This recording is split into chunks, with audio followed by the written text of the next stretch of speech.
রাসূল বলেন আউয়ালু মা ইউহাসাবু বিহিল আবদু ইয়াউমাল কিয়ামাতিস সালাহ।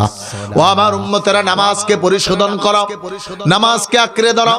দুর্ভাগ্য, আজ আমাদের সবচেয়ে বড় গাফলতি হলো নামাজে। কথা বলেন ঠিক কি না? সবচেয়ে বড় গাফলতি। 20-25 বছরের যুবক ভাইরা, আজকে তোমরা নামাজে যাও, কিন্তু 2টা মিনিট মসজিদে থাকার মতো তোমার সময় হয় না। শুক্রবার নামাজে যাবে, সপ্তাহে একদিন নামাজি, তারপরেও মসজিদের বাইরে দাঁড়ায়া মিটিং, গতকালকে কোথায় কি হলো না হলো সব তথ্য আদান প্রদান। 5 জনের মধ্যে একজনে বলে এই হুজুরের ওয়াজ শেষ হয়ে গেছে, তাড়াতাড়ি মসজিদে দেরি আছে, এখনো খুতবা পড়বো। তারপরে নামাজ কি বলো না, কাজ আছে তোমার, কাজকে বলো আমার নামাজ আছে।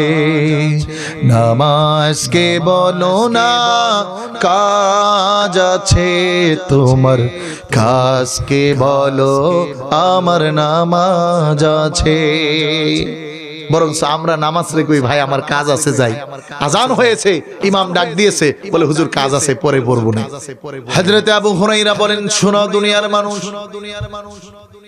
আল্লাহর প্রিয় বান্দারা, জমিনের মধ্যে যেমন সরকারি ব্যবস্থাপনার স্পেশাল ফোর্স থাকে, সেনাবাহিনী আছে, বিডিআর আছে, আর্মি আছে, সিকিউরিটি ফোর্স আছে, এদেশের ইন্টেলিজেন্স ফোর্স থেকে শুরু করে র‍্যাব, পুলিশ বাহিনী থেকে শুরু করে আনসার, বিডিবি পর্যন্ত অবস্থান করে তথ্য সংগ্রহ করার জন্য আল্লাহ রাব্বুল আলামিন এই দুনিয়ার মধ্যে, আল্লাহ রাব্বুল আলামিনের এরকম সোলজার গ্রুপকে কর্মপন্থার মাধ্যমে কাজে লাগিয়েছেন।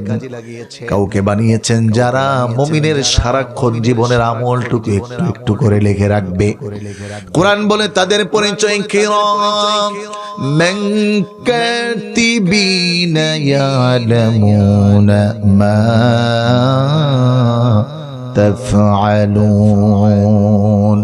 একজন মানুষ রাত এবং দিনে যা কিছু করে সব কিছু কোড হয়ে যায়, রেকর্ড হয়ে যায়। ভালো করলেও রেকর্ড হয়, খারাপ করলেও রেকর্ড হয়, চুরি করলেও রেকর্ড হয়, আবার আল্লাহর কাছে একনিষ্ঠভাবে দাঁড়িয়ে নামাজ পড়লেও রেকর্ড হয়। কথা বলো ঠিক কিনা? সম্মানিত ভাইরা আমার, যুবক বন্ধুরা, এলাকার ভাইরা আমার, আজকের এই মাহফিলটা আল্লাহ তাআলার কাছে রেকর্ডকৃত। আল্লাহর হাবিবের নূরানী জবান থেকে রাসূলুল্লাহ বলেন, ও আমার উম্মতেরা রে, শুনো, দুনিয়ার মধ্যে তোমরা যখন কোন জান্নাতের বাগান পাবে, অবশ্যই অবশ্যই জান্নাতের বাগানে ঢুকবে, জান্নাতের বাগান থেকে ফলগুলো ভক্ষণ করবে। নবীর সাহাবীরা প্রশ্ন করলেন, ইয়া রাসূলুল্লাহ, ইয়া হাবিবাল্লাহ, ও প্যারা নবী, মায়ার নবী, দয়ার নবী, প্রিয় নবী গো, দুনিয়ার মধ্যে জান্নাত আমরা কোথায় পেয়ে যাব? রাসূলুল্লাহ বললেন, যেখানে কোরআনের মাহফিল ঘটে যাবে, কোরআনের আলোচনাগুলো হবে, আল্লাহর হাবিব ওই জায়গাটাকে জান্নাতের বাগান ঘোষণা করে দিয়েছেন। সুবহানাল্লাহ, সুবহানাল্লাহ। বলছিলাম ওয়ালিল্লাহি জুনুদুস সামাওয়াতি ওয়াল আরদি ওয়াল্লাহু আলা কুল্লি শাইইন কাদির। দুনিয়ার মধ্যে আল্লাহর বানানো যেই ফেরেশতারা আছে, এটা হলো আল্লাহর সোলজার, আল্লাহর দলের কাজ করেন।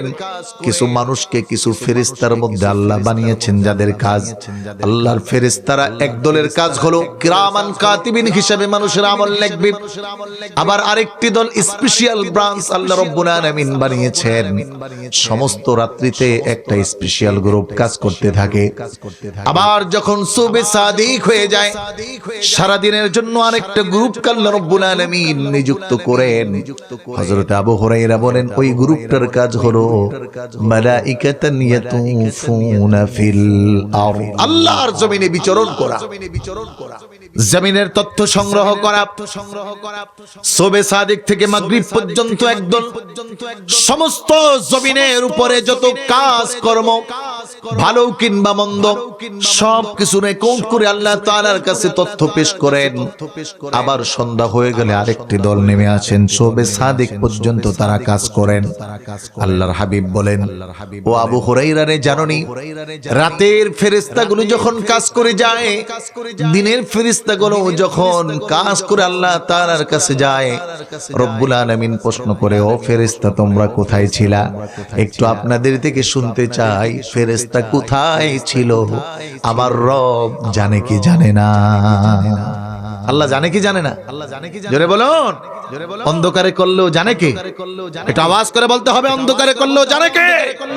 এদেশে লক্ষ জনগণের অধিকার নষ্ট করার জন্য অন্ধকারে পায়তারা হয়, অন্ধকারে ভোট হয়, অন্ধকারে আলোচনা হয়, অন্ধকারে জনগণের অধিকার হরণ করা হয়। পৃথিবীর কেউ জানে না, কেউ বুঝে না, কেউ দেখে না, কিন্তু যিনি দেখেন, যিনি জানেন, যিনি বুঝেন, তিনি কে? সম্মানিত প্রিয় ভাইরা আমার,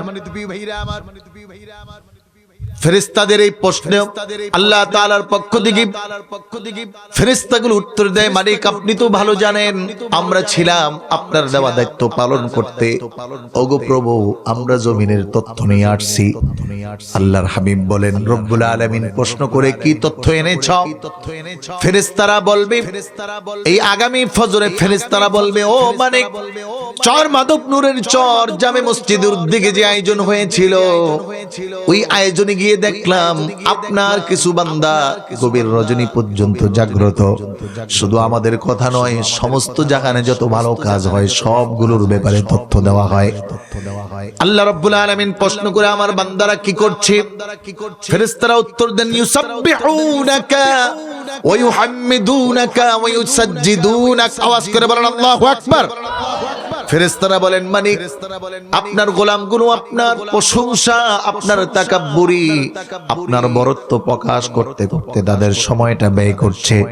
আল্লাহ রাব্বুল আলামিন আবার প্রশ্ন করেন, কেন? ফেরেশতারা উত্তর দেন, মালিক আপনাকে বড় ভয় করে, আপনাকে বড় ভালোবাসে। জান্নাতের আশা আর জাহান্নামের ভয়ে তারা আপনার প্রশংসায় নিমজ্জিত আছে। কিছুক্ষণ পরে পরে বলে সুবহানাল্লাহ, আল্লাহু আকবার, আলহামদুলিল্লাহ, এই শব্দ দিয়ে আপনার বরত্ব প্রকাশ করছে। ফেরেশতাদেরকে রব ডেকে বলেন, তারা যে জাহান্নামকে ভয় করে জাহান্নাম দেখেছে কিনা, জান্নাতের আশা করে জান্নাত দেখেছে কিনা? ফেরেশতারা বলে, মালিক না না, তারা জান্নাতও দেখে নাই, জাহান্নামও দেখে নাই। তবে যদি জান্নাত আর জাহান্নাম দেখতো, মনে হয় আপনার বান্দাগুলো সিজদা থেকে মাথা উঠাতো না। আল্লাহ রাব্বুল আলামিন বলেন, তোমরা সাক্ষী থাকো, যেহেতু আমার বান্দারা আমাকে মহব্বত করে, ভয় করে, জান্নাতের আশা করে আমার জন্য রাতের ঘুম হারাম করে বসে আছে, তাহলে যারা ওই জায়গাটায় বসলো, আমি রব ওয়াদা করতেছি, আমি আল্লাহ তাআলা তাদেরকে কিয়ামতের দিন মাফ করে বিনা হিসাবে জান্নাত করে দিব। বলেন সুবহানাল্লাহ। সব মানুষগুলো তো আলোচনা শোনার জন্য বসে নাই। কিছু মানুষ এমন যারা পরবর্তীতে আসবে বলে নিয়ত করেছিল, অথবা সর্বশেষ সময় গিয়ে উপস্থিত হয়েছে, অথবা দেখার সময় একটু উকি মেরে জান্নাতের আলোচনাগুলো দেখে গিয়েছে। আল্লাহ রাব্বুল আলামিন বলেন, শুনে রাখো, আমার ওই বান্দাদের সাথে ওই মানুষগুলোকে আমি আল্লাহ মাফ করে দেব।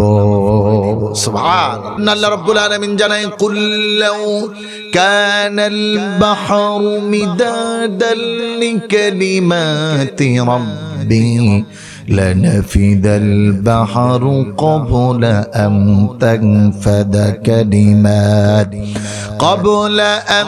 تنفد كلمات ربي ولو جئنا بمثله مددا।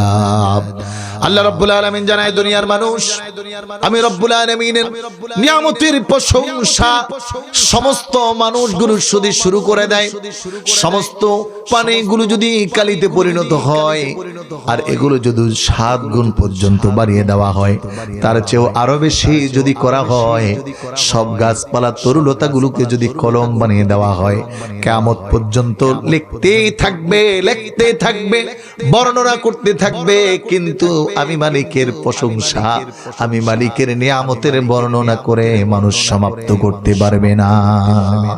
এত নিয়ামত আল্লাহ তাআলার। এজন্য আল্লাহ চ্যালেঞ্জ করেছেন, ওয়া ইন তাউদ্দু নি'মাতাল্লাহি লা তুহসুহা। আমার নিয়ামত এত বেশি, এত বেশি, এত বেশি, লা তুহসুহা, you are not capable to the কন্ট।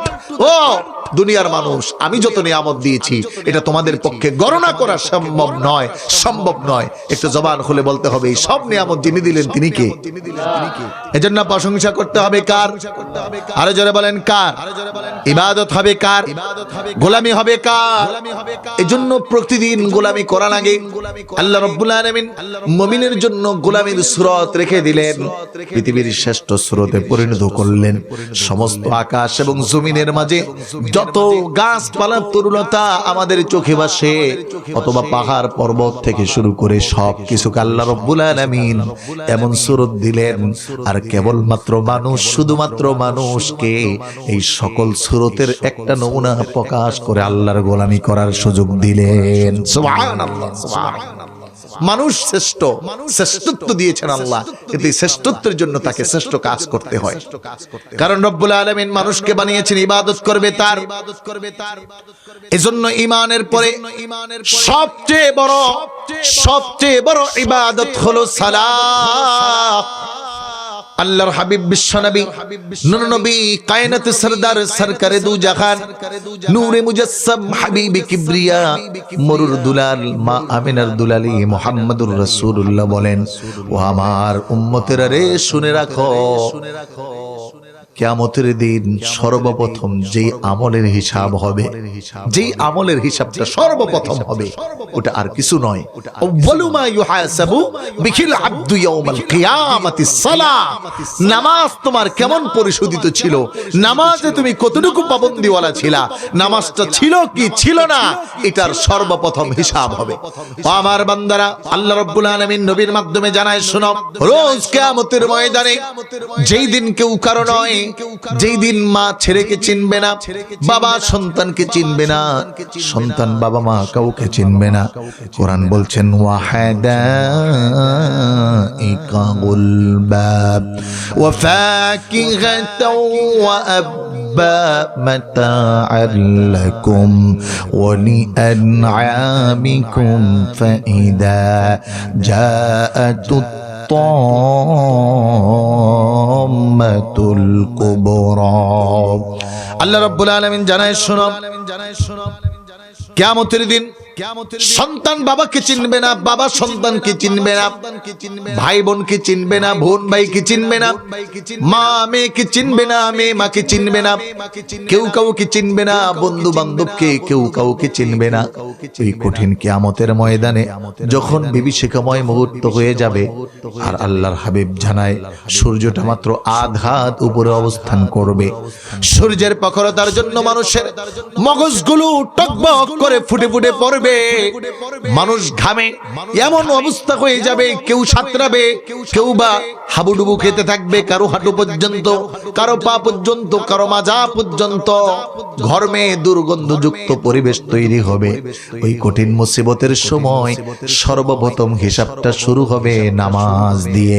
এজন্য রাসূল বলেন, আউয়ালু মা ইউহাসাবু বিহিল আবদু ইয়াউমাল কিয়ামাতিস সালাহ। ও আমার উম্মতেরা, নামাজকে পরিশোধন করো, নামাজকে আঁকড়ে ধরো। দুর্ভাগ্য, আজ আমাদের সবচেয়ে বড় গাফলতি হলো নামাজে। কথা বলেন ঠিক কিনা? সবচেয়ে বড় গাফলতি। কারণ হলো, নামাজ পড়লে তো সমাজে কেউ হাজি বলে ডাকে না। বছরে একবার সুদের টাকা কিংবা ঘুষের টাকা যে কোনো একটা দিয়ে যদি হজ করে আসে, তাহলে নামের আগে টাইটেল লাগায় হাজি সাহেব। যদি আলহাজ না লেখে আবার রাগ করে, এরকম লোক আছে না নাই? এরকম আমি পেয়েছি। নামের আগে মাহফিলের পোস্টারে আলহাজ না লেখার কারণে ওই পোস্টার সব চেঞ্জ করাইছে। সব পোস্টারের টাকা আমি দিব, আবার চেঞ্জ করো, কেন আলহাজ লাগানো হলো না? কারণ মানুষ এগুলো দিয়ে লৌকিকতা চায়। আবার কিছু কিছু নামাজিও আছে, সে নামাজি হওয়ার জন্য লৌকিকতা চায়। আবার কিছু কিছু নামাজি আছে, ভোটের আগে নামাজের সূরত ধরে, ভাব ধরে ওই মন্দির পর্যন্ত যায়। কথা বলেন ঠিক কিনা?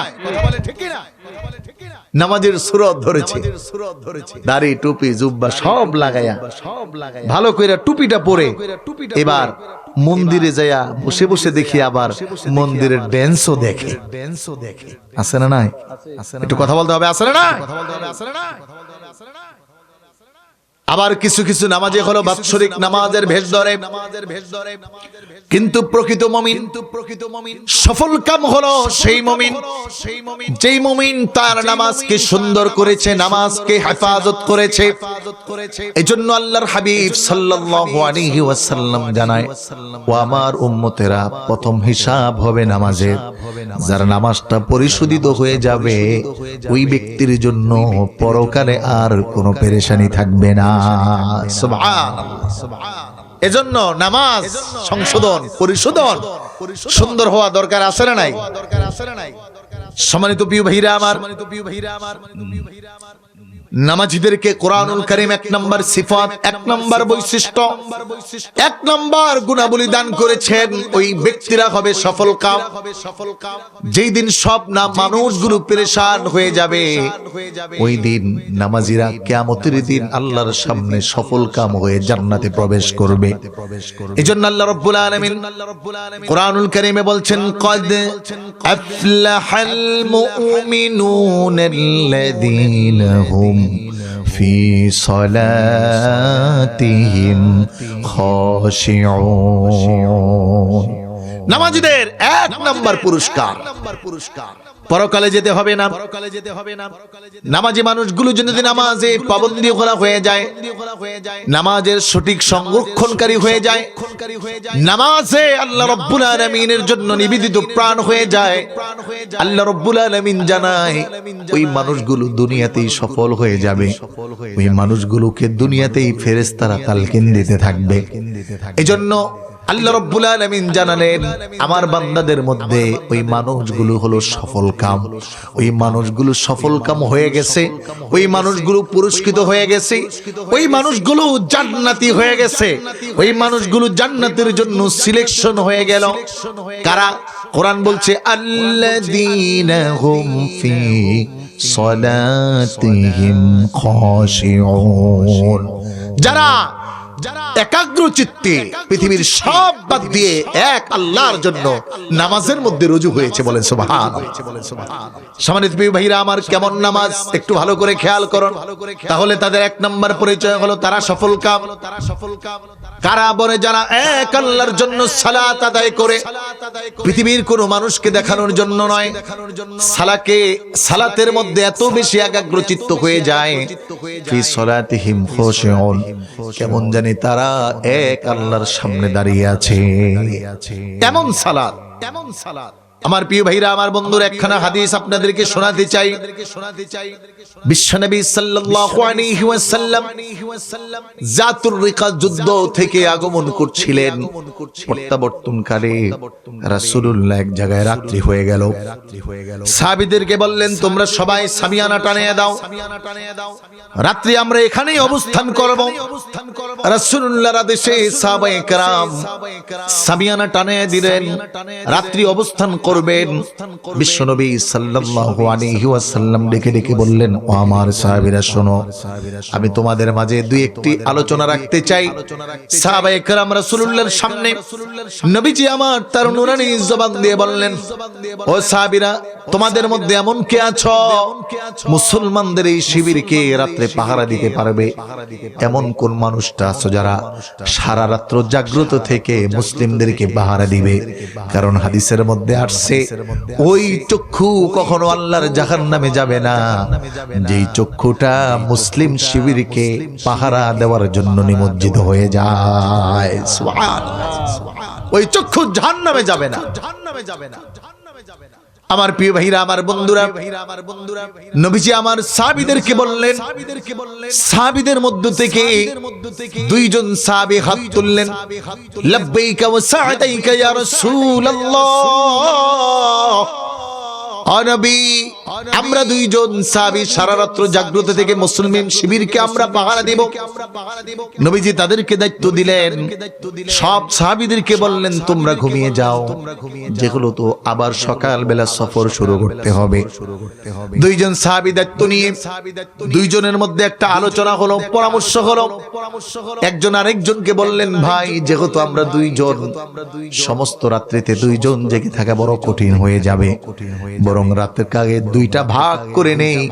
অর্ধেক রাত্রি আপনি পাহারা দিবেন, বাকি অর্ধেক রাত্রি আমি পাহারা দিব। সম্মানিত বিয়ে ভাইরা আমার, নবীজি সাল্লাল্লাহু আলাইহি ওয়াসাল্লামের সাহাবী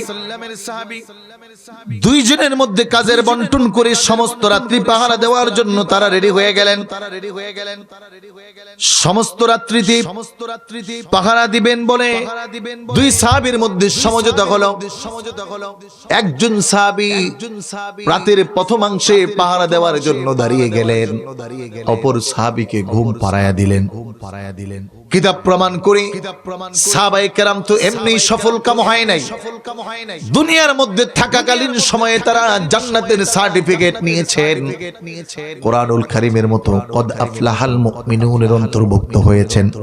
দুনিয়ায় তারা সফল কাম। এমন সালাত ছিল তাদের, নামাজের একাগ্রতা এত বেশি ছিল। প্রথম রাত্রিতে যেই সাহাবীর দায়িত্ব হলো, দায়িত্ব পড়ে গেল যে আমি প্রথম রাত্রিতে পাহারা দিব, তিনি চিন্তা করলেন যে রাত্রি যদি বসেও থাকি সেটাও পার হবে, রাত্রি যদি মোবাইল টিপি সেটাও পার হবে। ওই সময় মোবাইল ছিল না, কিন্তু এটা বললাম আমাদের যুব সমাজের জন্য। রাত্রে অনেক সময় অনেক কাজ করতে হয়, সারা রাত্রি মোবাইল টিপতে টিপতেই চলে যায়। কথা বলুন ঠিক কিনা? আজকে যুব সমাজের চরিত্র এবং সমস্ত সমাজ ব্যবস্থা নষ্ট হওয়ার পিছনে সবচেয়ে অন্যতম বড় দায়ী হলো স্ক্রিন টাচ মোবাইল, যেটা একাগ্র চিত্তে একলা ঘরে বসে সমস্ত রাত্রিতে টিকটক, লাইকি, ভাইবার, বিমো দিয়ে শেষ হয়ে যায়। আর কন্টেন্ট ক্রিয়েট করতে করতে আগুনে পুড়ে মারা যায়, অ্যাক্সিডেন্ট হয়ে মারা যায়। তারপরেও যুব সমাজের মধ্যে সংশোধন আর সচেতনতা আসতেছে না। কথা বলুন ঠিক কিনা? ধ্বংস হয়ে যাচ্ছে সমাজ। যুবক ভাইরা আমার, অথচ সাহাবায়ে কেরামের মধ্যে যিনি দায়িত্ব নিলেন তিনি চিন্তা করলেন, আমি যদি বসে বসে আমার সময়টা শেষ করে দেই তাহলে সময়টা ফুরিয়ে যাবে, আবার যদি আলোচনায় শেষ করি তাও ফুরিয়ে যাবে। বরঞ্চ আমি আমার সময়টাকে সর্বশ্রেষ্ঠ সময় করতে চাই। আমি আমার সময়টাকে নামাজের মাধ্যমে আল্লাহ তাআলার কাছে প্রিয় করে রাখতে চাই। সাহাবী নামাজে দাঁড়ায় গেলেন। হাদিস প্রমাণ করে হযরত জাবির ইবনে আব্দুল্লাহ রাদিয়াল্লাহু তাআলা আনহু থেকে বর্ণনা, আবু দাউদ শরীফের 198 নম্বর হাদিস। ওই সাহাবী নামাজে দাঁড়িয়ে নামাজ আদায় করতেছেন। তিনি নামাজের মধ্য থেকে একখানা সূরা পড়া শুরু করলেন, যেই সূরাটাও আমাদের জীবনে বড় দরকার। আমাদের সামনে বড় মুসিবত, আমাদের সামনে বড় বিপদ। প্রতিনিয়ত সমাজ রাষ্ট্র ব্যবস্থা ধোঁকায় পতিত হচ্ছে। দাজ্জালের সময় আবির্ভাব বড় ঘনিয়ে আসতেছে। রাসূলুল্লাহ বলেন, যদি কোনো আমার উম্মত দাজ্জালের আগ্রাসন থেকে বাঁচতে চায়, দাজ্জালের ফিতনা থেকে বাঁচতে চায়, তাহলে ওই যুবকটা যেন, ওই উম্মত যেন সূরা কাহাফের প্রথম 10 আয়াত মুখস্থ করে নেয়। সাহাবী নামাজে দাঁড়িয়ে এই সূরা কাহাফ শুরু করে দিলেন। ওই সাহাবী নামাজে তেলাওয়াত শুরু করে দিলেন। নামাজ পড়ছেন। এই দিক থেকে শত্রু বাহিনীর একটা গুপ্তচর মুসলিম শিবিরকে পাহারা দিচ্ছেন। কখন মুসলমানরা ঘুমিয়ে পড়বেন আর ওই ঘুমের মধ্যে আক্রমণ করবে। আমাদের দেশেও বড় আফসোস, বন্ধু রাষ্ট্র নামের যেই রাষ্ট্রটা আমাদের পাশে অবস্থান করছেন, সেই রাষ্ট্রের বিএসএফ বাহিনী যখন রাত্র গভীর হয়ে যায়, আমাদের দেশের ফেলানির মতো হাজার হাজার মানুষকে তারা গুলি করে মেরে দেয়। অপেক্ষায় থাকে কখন রাতের আধার হবে। কারণ সবচেয়ে বড় শত্রু কেন আমরা মুসলিম হলাম? যার একটি প্রভাব বাবরি মসজিদ পর্যন্ত পড়েছে, যার প্রভাবের কারণে এদেশে আজ ইসকন থেকে শুরু করে লক্ষ নামদানি মুনাফিক তারা মুসলিমদের ওলিদের মাজার ভাঙার পায়তারা করছে, মসজিদগুলোকে ভাঙার পায়তারা করছে, হিন্দুদের মন্দিরে আক্রমণ করছে। এই সব চক্রের পিছনে একটি চক্র প্রতিনিয়ত আগ্রাসী মনোভাব নিয়ে চলাফেরা করছে, যারা আমাদের বন্ধু দেখায় কিন্তু আসলে আমাদের বন্ধু নয়, ওরা মূলত আমাদের শত্রু। কথা বলেন ঠিক কিনা? আর্টিস্ট থেকে শুরু করে সকলের মায়া কান্নার কোনো শেষ নাই। কন্টেন্ট ক্রিয়েটর যুবকরা বড় আফসোস, এটা কি কোনো মানবিক কাজ হলো? কুকুরের বাচ্চাগুলোকে মেরে দিল, অথচ মানুষের বাচ্চা মারলে কোনো খারাপ লাগে না। এখন মানুষের বাচ্চা মেরে দেয়, ওপার থেকে গুলি করে বর্ডারে আমাদের যুবকদেরকে মারা হয়।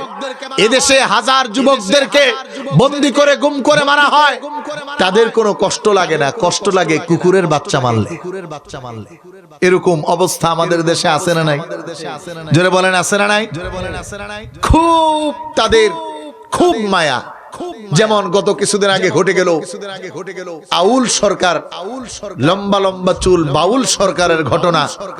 তিনি আমার আল্লাহ তাআলাকে গালি দিলেন, ফলশ্রুতিতে কেউ একজন আলেম তার বিরুদ্ধে মামলা করলেন, আর তাকে আল্লাহকে গালি দেওয়ার কারণে মামলায় তাকে আবদ্ধ করা হলো।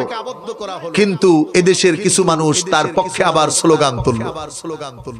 বড় আফসোস, মানুষ যেখানে মলম দেওয়ার দরকার সেখানে আর মলম দেয় না, উল্টা পাল্টা জায়গায় মলম দেয়। কি বলেন?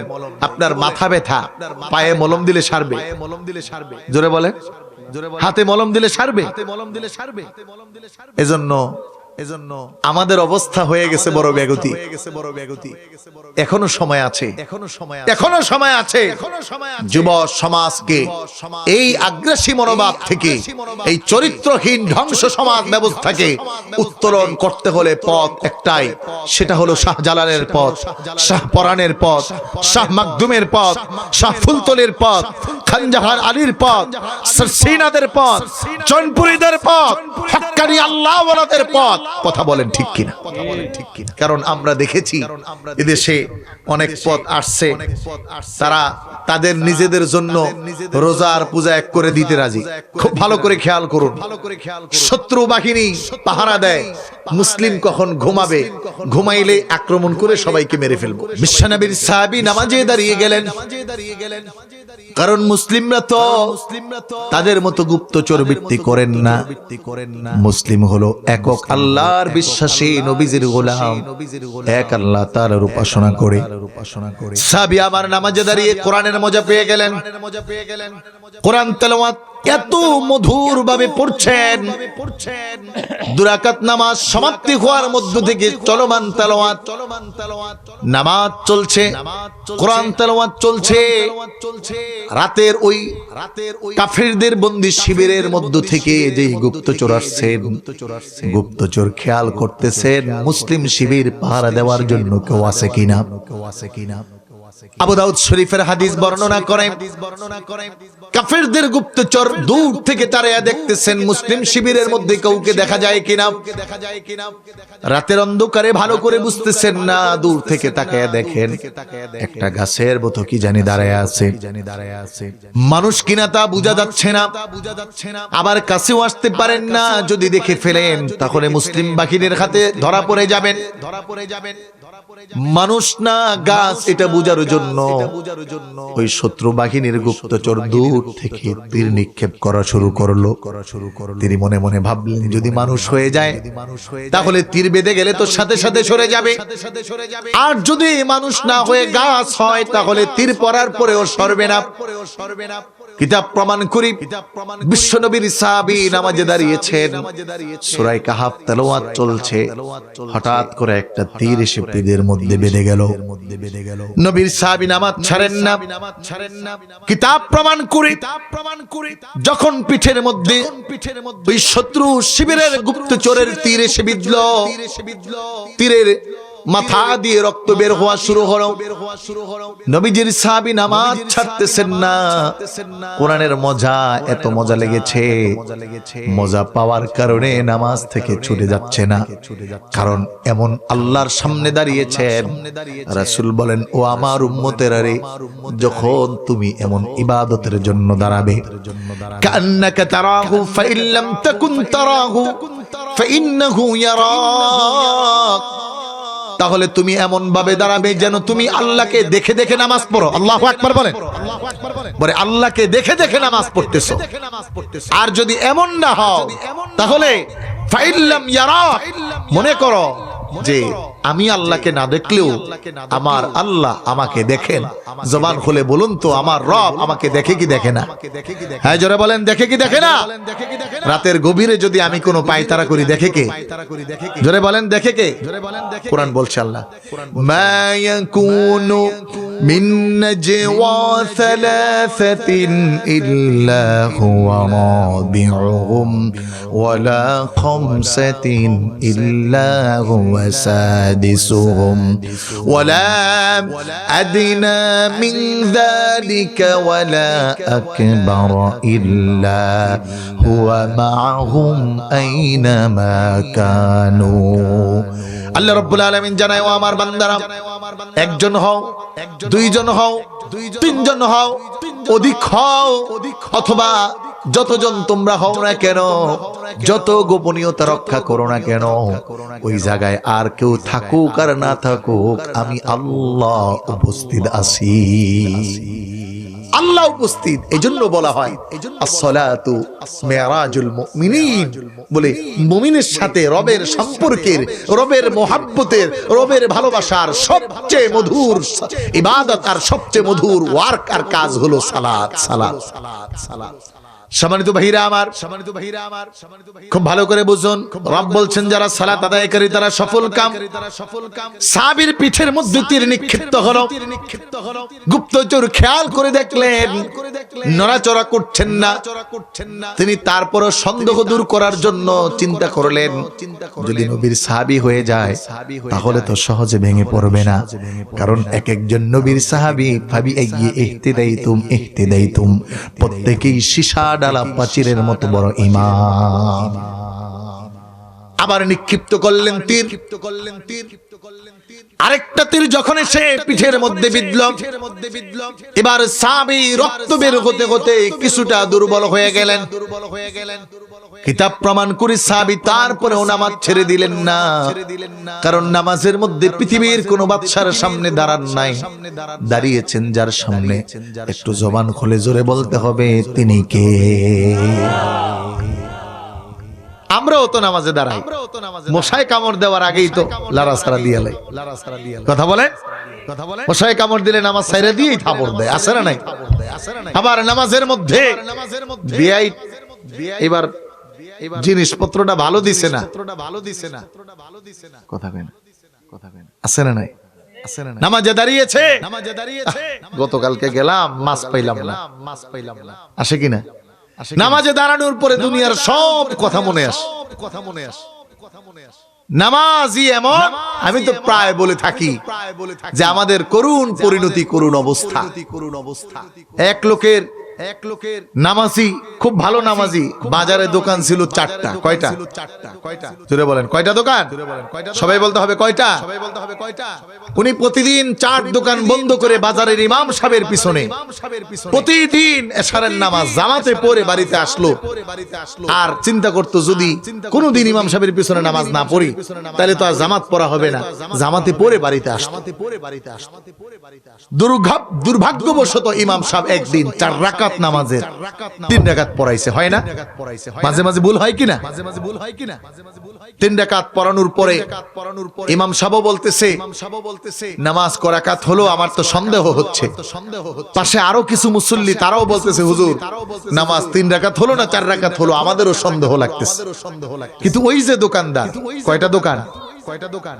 ওই দোকানদার বলে, হুজুর নামাজ 4 রাকাত হয় নাই, 3 রাকাত হইছে, এতে কোনো সন্দেহ নাই, আপনাদের সন্দেহ থাকলেও আমার সন্দেহ নাই। এখন হুজুর বলতেছে, ভাই আপনি এত শিওর কিভাবে? ইমাম সাহেবের প্রশ্নের জবাবে বলতেছে, হুজুর এমন জায়গায় প্রশ্ন করলেন উত্তর না দিয়েও পারি না, যেহেতু নামাজের বিষয় আর আমার একার না, এলাকার সবার নামাজ বরবাদ হয়ে যাবে, বাজারে যত মুসল্লি আছে। হুজুর শুনেন, আমার বাজারের দোকান 4টা, আমার তো চিনেন? ইমাম সাহেব বলে, জি আপনাকে চিনি, 4টা দোকানের মালিক, খুব ভালো মানুষ আপনি, প্রতিদিন এশার নামাজ আমার পিছনে পড়ে যান। তো বলতেছে, হুজুর যেহেতু নামাজের মাসলা না বলে পারবো না, তাইলে বলতেই হয়, প্রতিদিন যে আপনার পিছনে আমি এশার নামাজ পড়ে যাই, এই 4 রাকাত নামাজে 4 দোকানের হিসাব করি, আজকে আমার 3 দোকানের হিসাব হইছে, বাকি আছে 1 দোকান, অতএব নামাজ 3 রাকাত। এরকম মুসল্লি এলাকায় আছে না নাই? জোরে বলেন, বিআই কি কম দিল, কোথায় কি চলে গেল? ইস, কালকে মিছিলে গেলাম, দেওয়ার কথা ছিল 500, 200 টাকা করে দিছে, লস হয়ে গেছে। টেনশন আছে কিনা? এজন্য আল্লাহ বলেন, ফাওয়াইলুল লিল মুসাল্লিনাল্লাযীনা হুম আন সালাতিহিম সাহুন। এমন কিছু নামাজি থাকবে যারা শুধুমাত্র দেখানোর জন্য নামাজ পড়বেন। যেমন আমাদের দেশের নেতারা ভোট আসলে নামাজ ছাড়ে না, প্রতি মসজিদে মসজিদে গিয়ে নামাজের ভান ধরে। কথা বলেন, ভোটের সময় পাক্কা নামাজি, ওয়াদা পাক্কা ঠিক, কিন্তু ভোটের পরে তার লাগুরার পাওয়া যায়, তার খোঁজ পাওয়া যায়। কিন্তু সাহাবীদের নামাজ, 2টা তীর বাঁধার পরেও নামাজ ছেড়ে দেন না। কিতাব প্রমাণ করে নবীর সাহাবী নামাজে এত একাগ্রচিত্ত হলেন, তিনি মনে মনে ডিটারমাইন্ড হয়ে গেলেন, যতক্ষণ পর্যন্ত আমি দাঁড়িয়ে থাকতে পারবো আমি নামাজ ছাড়বো না। আল্লাহু আকবার বলেন। 20-25 বছরের যুবক ভাইরা, আজকে তোমরা নামাজে যাও, কিন্তু 2টা মিনিট মসজিদে থাকার মতো তোমার সময় হয় না। শুক্রবার নামাজে যাবে, সপ্তাহে 1 দিন নামাজি, তারপরেও মসজিদের বাইরে দাঁড়ায়া মিটিং, গতকালকে কোথায় কি হলো না হলো সব তথ্য আদান প্রদান। 5 জনের মধ্যে একজনে বলে, এই হুজুরের ওয়াজ শেষ হয়ে গেছে, তাড়াতাড়ি মসজিদে যায়, এটা দেরি আছে এখনো, খুতবা পড়বো তারপরে। খুতবা শেষ হয়, বলে খুতবা শেষ, তাড়াতাড়ি আরে আকামত দিয়া দেরি হোক, রুকুতে গেলেও তো নামাজ পাবো। আছে না? যুবকরা কইতেছে না, হুজুর আম করে ধরলেন। বড় আফসোসের বিষয়, কোন মতে 2 রাকাত নামাজের জন্য মসজিদে ঢুকছে সবার পরে ইমাম সাহেব খালি কইছে, আসসালামু আলাইকুম ওয়া রাহমাতুল্লাহ, আসসালামু আলাইকুম, দিছে দূর। এই কি হইছে তোর? আরো অনেক কাজ আছে, ছাড়েন। কিরে ভাই, অথচ এই নামাজের জন্য রাসূলুল্লাহ সাল্লাল্লাহু আলাইহি ওয়াসাল্লাম তার সমস্ত জীবন ব্যয় করেছেন, এবং কিয়ামতের দিন হিসাব হবে না কয় টাকা ঘুষ খাইছো, কয় টাকা আরেকজনকে দিছো, কয়টা রাতের বেলা মারছো, রডের বদলে বাঁশ দিছো না বাসের বদলে রড দিছো, কোনটা করছো, অথবা তোমার কোন কাজ ছিল, পরে হবে। আগে হবে আউয়ালু মা ইউহাসাবু বিহিল আবদু ইয়াউমাল কিয়ামাতিস সালাহ, সালাতের হিসাব, নামাজের হিসাব। যার নামাজ ঠিক, রাসূল বলেন, মান হাফাযা আলাইহা কানাত লাহু বুরহানা ওয়া নাজাতা ওয়া বুরহানান ইয়াউমাল কিয়ামা। রাসূল বলেন, ও আমার উম্মতেরা শুনো, কিয়ামতের দিন সর্বপ্রথম হিসাব হবে নামাজের। যার নামাজ ঠিক হয়ে গেছে, যে এই নামাজকে সংরক্ষণ করেছে, বলে ওই দিন এই নামাজ তার পক্ষে দাঁড়িয়ে যাবে। ওই মানুষটার নামাজ যদি সংশোধন হয়ে যায়, নামাজ যদি ঠিক হয়ে যায়, তাহলে ওই মানুষটা প্রথম ভাবে মাপ পেয়ে গেল, বাকি সব দরজাগুলো তার জন্য সহজ হয়ে গেল। আর এখন আমাদের নামাজে ডাকতে হয়, ডাইকেও আনা যায় না। বড় আফসোস। ফজরে তো এমনও হয় ইমাম সাহেব ছাড়া আর কেউ নাই। সম্মানিত ভাইরা, আমার কিতাব প্রমাণ করে 2টা তীর বিদার পরেও সাহাবী নামাজ ছেড়ে দিলেন না। ওই গুপ্তচর 3 নম্বর তীর নিক্ষিপ্ত করলেন। 3 নম্বর তীরটা নিক্ষিপ্ত হওয়ার সাথে সাথে রক্তগুলো বেশি বের হয়ে সাহাবী দুর্বল হয়ে পড়ে গেলেন। পাশেই ঘুমিয়েছিল ওই যে বাকি অর্ধেক রাত্রি যে পাহারা দিবেন, তিনি হাদিসের ইবারতের মধ্যে লেখা ওই সাহাবী যখন পড়ে গেলেন নামাজে দাঁড়ানোর তো সাহাবী ঘুমন্ত সাহাবী জাগ্রত হয়ে দেখলেন আহারে কি অবস্থা। কিতাব বলে তিনি একটু পানি অনুভব করলেন, ভিজা ভিজা কেমন জানি। তাকায় দেখেন যেই ভাই দাঁড়ানোর তো ছিল সে পড়ে গেছে। ধরতে গিয়ে দেখেন পিঠের মধ্যে একটা আর দুইটা নয়, তিনটা তীর নিক্ষিপ্ত হয়ে আছে। বললেন ভাই আপনি কেন আমাকে ডাকেন নাই? সাহাবী বললেন ভাই মুমিনের সম্পর্ক তো রবের সাথে নামাজের মধ্যে, আর আমি নামাজের মধ্যে তেলাওয়াত শুরু করেছি, এত ইতমিনান এত মজা পাচ্ছিলাম, আমার রবের সাথে আমার সম্পর্ক এতটা হয়েছিল, আমি যে নামাজ ছাড়বো আমার মন চাচ্ছিল না, বরঞ্চ আমার যদি শহীদ হয়ে যেত আমি নামাজ ছেড়ে দিতাম না। এখন না পারতে আমি পড়ে গিয়েছি, নামাজ ছাড়তে রাজি ছিলাম। আল্লাহ ডাক দিয়ে বললেন আল্লাযীনা হুম ফি সালাতিহিম খাশিউন, আল্লাযীনা হুম ফি সালাতিহিম খাশিউন, যেই মানুষগুলো তাদের সালাতে একাগ্রচিত্ত, determined to the prayer the 5 time in this day, প্রতিদিন 5 বার রবের সাথে তার সম্পর্ক, পৃথিবীর সব বিদায় নেবে কিন্তু নামাজ তাকে সে বিদায় দিতে চায় না। এজন্য বলে না নামাজ কে বলো না কাজ আছে তোমার, কাজকে বলো আমার নামাজ আছে, নামাজকে বলো না কাজ আছে তোমার, কাজকে বলো আমার নামাজ আছে। বরং আমরা নামাজ রেখে ভাই আমার কাজ আছে যাই, আজান হয়েছে ইমাম ডাক দিয়েছে বলে হুজুর কাজ আছে পরে পড়বো না, বলে কি বলে না? একটু জোরে বলেন বলে কি বলে না? বরং হাদিস প্রমাণ করে শুধুমাত্র আজান হয়েছে সব ছেড়ে দিয়ে নামাজের একাগ্র হওয়ার জন্য আল্লাহ রাব্বুল আলামিন এক ব্যক্তিকে জান্নাতের আলা মাকাম দান করেছেন। যেই মানুষটা তার নামাজকে সংরক্ষণ করবেন, রাসূলুল্লাহ জানালেন শোনো, ওই প্রথম হিসাবের সময় যদি নামাজ শুদ্ধ হয়ে যায়, নামাজ আল্লাহর জন্য হয়ে যায়, নামাজ একমাত্র রবের তরে হয়ে যায়, তাহলে কিয়ামতের দিন এই নামাজ এক নম্বরে তোমার জন্য আলো হবে। অন্ধকার আচ্ছাদিত পথকে আলো করার জন্য তোমাকে নামাজ সহযোগিতা করবে। রাসূল বললেন আল্লাহ রাব্বুল আলামিনের সামনে দাঁড়িয়ে রবের সামনে বাঁচার জন্য, পরকালে জাহান্নাম থেকে বাঁচার জন্য এই নামাজটা তোমার হবে বুরহানান, তোমার দলিল হবে, তোমার লাঠিয়াল বাহিনীর মতো তোমাকে প্রোটেকশন করবে।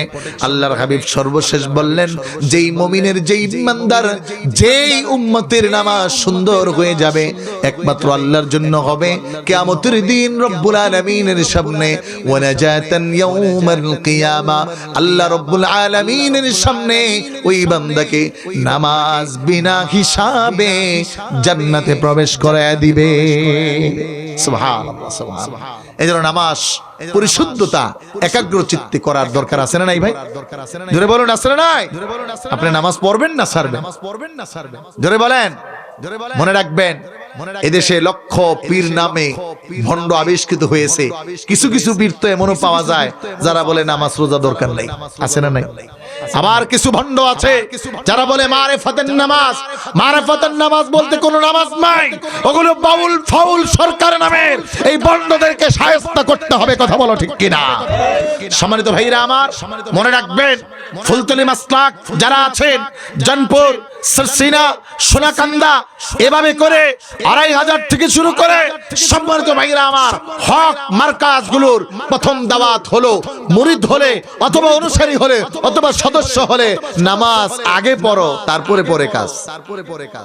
জোরে বলে।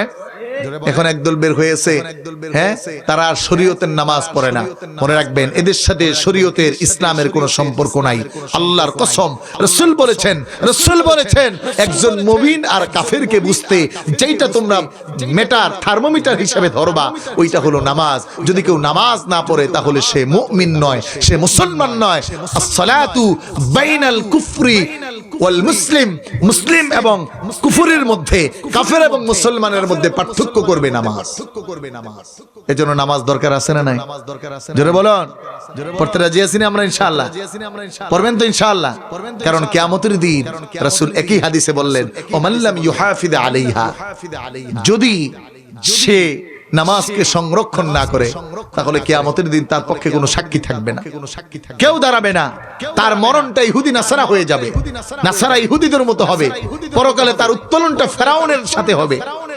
এজন্য ভাইরা আমার, যুবক ভাইদের পায়ে হাত দিয়ে বলতে চাই, আমরা নামাজ পড়তে রাজি আছি তো ইনশাআল্লাহ? আমি যেহেতু 1টা বেজে গেছে, সময়কার দীর্ঘায়িত করতে চাচ্ছি না। আজ যুব সমাজের সবচেয়ে বড় অধপতন, আমরা যুব সমাজকে নামাজি বানাতে পারি না।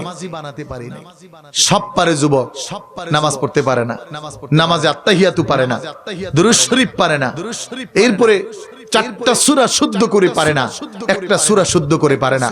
এজন্য আমাদের রাহবার আল্লামা সাহেব কেবলা ফুলতুলি রহমাতুল্লাহি আলাইহি যুব সমাজের নামাজকে যেন পরিশোধিত ভাবে করা যায় এবং নামাজি হয় তিনি ঘরে ঘরে, কোনায় কোনায়, কোষায় কোষায় একটি কাজকে চলমান রাখার আবেদন করে গেলেন।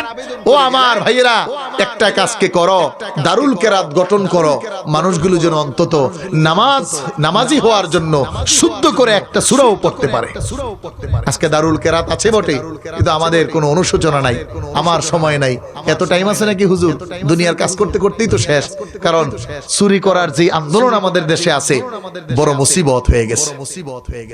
এখন তো খুব বেশি মনে হচ্ছে, গতকালকে 3বারের প্রধানমন্ত্রী বেগম খালেদা জিয়া দেশ ত্যাগ করলেন অসুস্থতা জনিত কারণে, উন্নত চিকিৎসার জন্য। তাহলে 1/11 সময় যে -4 ফর্মুলা জারি হয়েছিল, কেমন জানি দেশ অনেকটা সেই দিকে আগাচ্ছে। নেতৃত্ব শূন্য এবং নেতৃত্বহীনতার এক বড় কঠিন সময়কাল অতিবাহিত করছে আমার প্রিয় বাংলাদেশ, আমার সোনার বাংলাদেশ। কথা বলুন ঠিক কিনা? এবং আপনারা একটু খেয়াল করে দেখুন, এখন রাজনীতি এবং ইসলাম এই দুইটাকে গুলতাল পাকানো হচ্ছে। এতদিন যা দেখেন নাই, এখন সামনে তাও দেখা লাগবে। এদেশে যারা ইসলামী রাজনীতির স্লোগান তোরে, আজ দেখলাম ওই যেই ব্যক্তিকে, একজন হিন্দু ব্যক্তিকে নমিনেশন দিয়েছে, তিনি বলতেছেন যে এখন এই দল কোনো শুধুমাত্র মুসলমানের দল না, এটা হিন্দু, বৌদ্ধ, খ্রিস্টান সবার মিল্লা হইলই পাল্লা। কথা বুঝেন নাই? আজকের খবর এটা। তাহলে এই ক্লান্তি সময় আমরা আবার দেখতেছি কোন কোন জায়গায় ইসলামের সাথে ইসলাম বিদ্বেষী, শরীয়ত বিদ্বেষী, শিরকের মতো কাজকে জুড়ে দেওয়া হচ্ছে। বলা হচ্ছে রোজা আর পূজা। নাউজুবিল্লাহ বলবেন না। রোজা দিয়েছেন কে? আর পূজা দিছে শয়তান। পূজা দিছে কে? তাহলে রোজা আর পূজা, ইসলাম আর কুফরি এক স্লোগান হচ্ছে। আমরা আবার দেখছি কেউ কেউ তো জান্নাতি দল ঘোষণা দেওয়া হচ্ছে, আবার জান্নাত কামায়ের পায়ে তারা চলতেছে। মনে রাখবেন, ইসলাম কোন এজেন্ডা ব্যক্তির কাছে বিক্রি করে নাই, ইসলাম কোন দলের কাছে বিক্রি হয় নাই, বরং ইসলামের শাশ্বত বিধান, এই বিধান কোরআন এবং সুন্নাহর মধ্যে নিমজ্জিত। কোরআন কখনো এই কথা বলে না, হাদিস কখনো এই কথা বলে না, ওলিরা কখনো এই কথা বলে না। যারা আল্লাহ, যারা সঠিক ইসলাম দল, তারা কখনো এই কথা বলবে না রোজা আর পূজা এক। আমাদের কোন ইসলামী দল না, এখন সব দল। তাহলে আপনার স্লোগান টাইটেল চেঞ্জ করেন, আপনি পরিচয় দিতে পারবেন না আপনি ইসলামী দল। যেহেতু হিন্দু গো দল আপনি, বৌদ্ধেরও দল আপনি, ইহুদিদেরও দল আপনি, তাহলে আর মুসলমানের দল পরিচয় দিয়ে লাভটা কি? কথা বুঝেন? তাহলে ইসলামের এই রাজনীতি, সাবধান, পেছ লাগানো যাবে না। রাজনীতির নামে এখন ইসলাম নিয়ে ধোঁকা হচ্ছে। ইসলামের সক্রিয়তা, সে যেই হোক, যদি ইসলামকে পরিপূর্ণ ধারণ করতে না পারে, তাহলে মনে রাখবেন ওই মানুষটার কথা আর কোনো সত্যতা নাই। এজন্য যুগ যুগ ধরে, শুধু যুগ যুগ ধরে নয়, সমস্ত ইসলামের প্রারম্ভিকতা থেকে শুরু করে ক্ষমতার জন্য ইসলাম কখনো কখনো পাগল ছিল না, বরং ক্ষমতায় যারা যাবে তারা ইসলামের পায়ে গলায় রশি দিয়ে ইসলামের পদদলি হয়ে ক্ষমতায় যাবে। এজন্য আমাদের আগামীর স্লোগান হলো, যারাই ক্ষমতায় যাবে, যদি কাদিয়ানীদেরকে অমুসলিম ঘোষণার দাবি করে, আমরা তাদের পক্ষে আছি। কথা বলেন, যারাই ক্ষমতায় যাবে তারা স্পষ্ট বলতে হবে, আমরা কোরআন সুন্নাহর আলোকে দেশ চালাতে চাই। তাইলে আমরা আশা করব যে তাদের কথা সত্যতা আছে। কিন্তু মুসিবত, যদি ইসলাম আর শিরক, রোজা আর শিরক, নামাজ আর শিরকি কর্মকাণ্ড এগুলাকে এক করে দেওয়া হয়, তাহলে মনে রাখবেন এটা ইসলাম নয়, এটা 2 নাম্বার যুক্ত, ফরমালিন যুক্ত, মুক্ত নয়। ওলিদের পথ, এটা রবের পথ।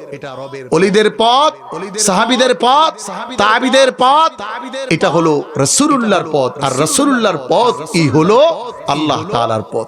এজন্য সম্মানিত হাজিরিন, যুবক ভাইদেরকে বেশি করে বলবো, এই সচেতনতার মুহূর্তে সাবধানতা অবলম্বন করতে হবে। পাশাপাশি আমাদেরকে ইসলামের এই গুরুত্বপূর্ণ বিষয়, কারণ মূল যেই 5টি বিষয়, বুনিয়াল ইসলাম আলা খামস, শাহাদাতু আল্লা ইলাহা ইল্লাল্লাহ, 5টি বিষয় স্তম্ভ, যে ইসলামের ভিত্তিপ্রস্তর। এক, আল্লাহ তাআলার সাক্ষী দেওয়া, সালাত, নামাজ, রোজা, হজ, যাকাত, কালিমা। এই 5টা বিষয়ের প্রায়োরিটির মধ্যে সবচেয়ে অগ্রগণ্য হলো ঈমানের পরে নামাজ। নামাজকে যেন আমাদের পরিশোধিত হয় এবং নামাজটা যেন সুন্দর হয়। পারা যাবে তো ইনশাআল্লাহ? আল্লাহ রাব্বুল আলামিন আমাদেরকে পরিপূর্ণ ইতমিনানান ভাবে নামাজে একাগ্র চিত্তে নামাজি হওয়ার তৌফিক দান করুক। সকলে বলুন আমিন। আমি আমার আলোচনাকে আর দীর্ঘায়িত করছি না, শুধু একটি আয়াতের সংক্ষেপ একটি হাদিস আপনাদের সামনে উল্লেখ করেছি, মানার চেষ্টা করবেন।